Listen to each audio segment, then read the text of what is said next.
Comme les fleuves se jettent dans la mer pour la constituer, les contes se jettent dans nos oreilles pour nous aider à grandir. Ainsi en est-il du conte de Saraba. Saraba. Saraba était un petit enfant malade, malade et abandonné de tous. Il errait de ci, de là, il ne mangeait que les baies et les fruits sauvages qu'il trouvait dans la brousse. Quand il approchait d'un village, il était aussitôt mis en fuite par les premiers à le voir. Tous redoutaient sa maladie. Saraba était triste.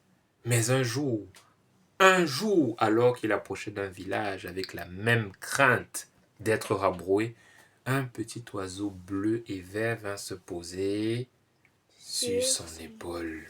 « Qui es-tu? Que me veux-tu » demanda Saraba. « Je suis ton ange gardien. Je veille sur toi depuis le jour de ta naissance. Je suis venu te dire que tu peux aller dans ce village.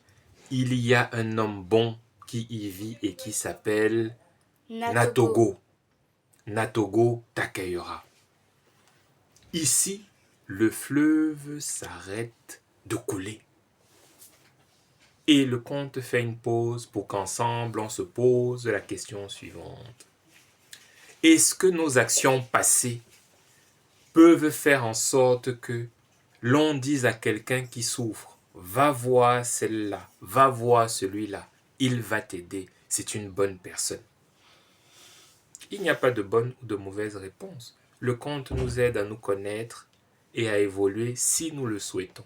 Le conte n'est pas fini et le fleuve se remet à couler. Saraba se dirigea donc vers le village. Cette fois-ci, il ne s'enfuit pas devant les bras tendus et les quolibets. Il avançait au milieu de la foule en colère. Il vit un homme, le regard bienveillant, debout sur le pas de sa porte. Saraba se dirigea vers lui. « Es-tu Natogo » L'homme acquiesça. Et l'homme lui demanda s'il avait mangé. C'était la première fois qu'un être humain lui demandait s'il avait mangé. Natogo le fit entrer dans sa maison.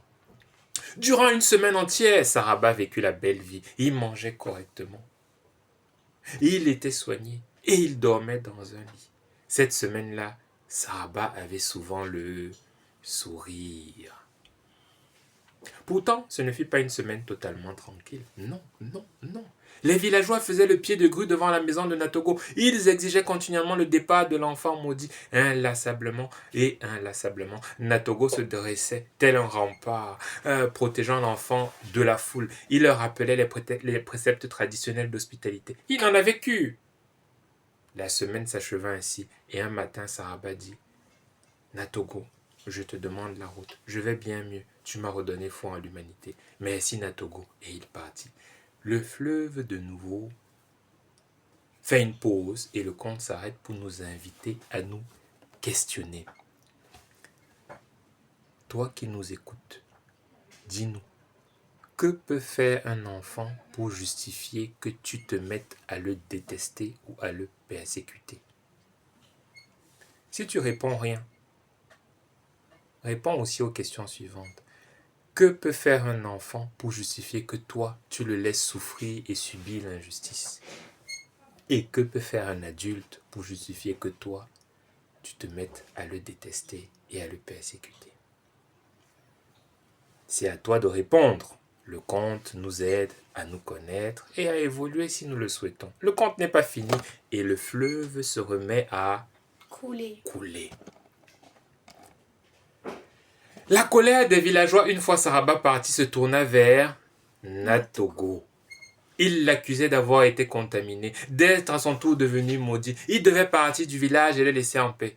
Natogo regarda ce qu'il avait mis une vie à construire. Il y tenait, mais il partit.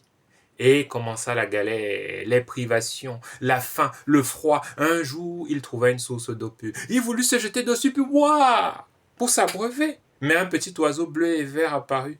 Il lui dit que pour boire de cette eau, il devait d'abord dire s'il avait un regret dans sa vie. Natogo répondit que de toute sa vie, il avait toujours essayé de faire le bien. Et quand il n'y était pas parvenu, il avait fait amende honorable.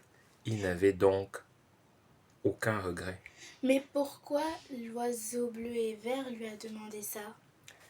Le petit oiseau disparut et la source d'eau également.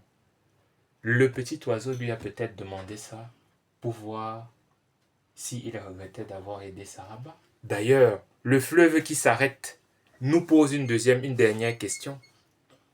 Y a-t-il de bonnes raisons pour regretter une bonne action?